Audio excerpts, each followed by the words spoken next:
అనగనగా ఓ అడవి. అడవిలో ఓ తెలివైన గాడిద ఉండేది. ఎల్లప్పుడూ చాలా ఆనందంగా ప్రశాంతంగా ఉండేది. అది గడ్డి చిన్న చిన్న పండ్లు తింటూ జీవనం గడిపేది. గాడిదను అడవిలో అన్ని జంతువులు తెలివైనోడు అని పిలిచేవారు. తన ప్రాంతంలోకి ఏ జంతువైనా వస్తే బెదరగొట్టి పంపించేసేది. ఒకరోజు జింకలు రెండు గాడిద ఉన్న ప్రదేశానికి వస్తారు. అబ్బా, ఎటు చూసినా గడ్డే, మనం హాయిగా ఈ గడ్డి తింటూ ఇక్కడే ఉండిపోవచ్చు అని మాట్లాడుకుంటూ ఉంటారు. గాడిద వీళ్ళ రాకను చూసి వీళ్లను ఎలాగైనా ఇక్కడి నుంచి పంపించేయాలనుకుంటుంది. ఓ జింకలు, మీరు ఈ ప్రదేశానికి ఎందుకు వచ్చారు? ఇక్కడ చాలా ప్రమాదం ఉంది. ఇలా గడ్డి తినడానికి వచ్చిన వాళ్ళందరూ సింహానికి ఆహారంగా మారుతుంటారు.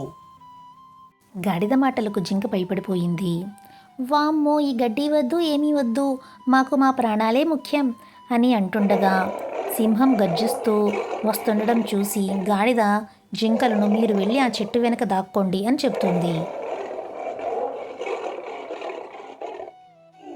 సింహం గాడిద దగ్గరకు వచ్చి నాకు జింక వాసన వస్తుంది, జింక ఏది అని అడుగుతోంది. అయ్యో సింహం రాజా, ఇప్పుడే ఇటువైపుగా వెళ్ళిపోయాయి, మీరు చూడలేదా అంటుంది గాడిద. సింహం జింకలను వెతకడానికి బయలుదేరుతుంది. సింహం వెళ్ళిపోయాక జింకలు బయటకు వచ్చి గాడిదకు కృతజ్ఞతలు చెప్పి అక్కడి నుంచి వెళ్ళిపోతారు.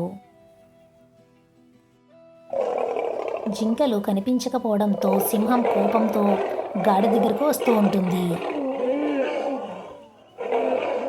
ఓ గాడిద, నాకు జింకలు కనిపించలేదు, జింకలు లేకపోతేనే నువ్వున్నావుగా, నిన్ను తింటాను అని అంటుంది. గాడిద ఎలాగైనా తన ప్రాణాలు దక్కించుకోవడానికి ఇలా అంటుంది.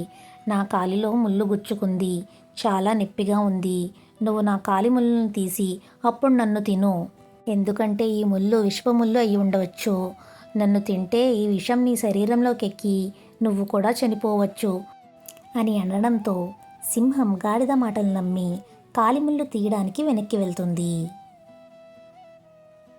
గాడిద తన శక్తంతా ఉపయోగించి కాలితో గట్టిగా ఒక తన్ను తన్నుతోంది.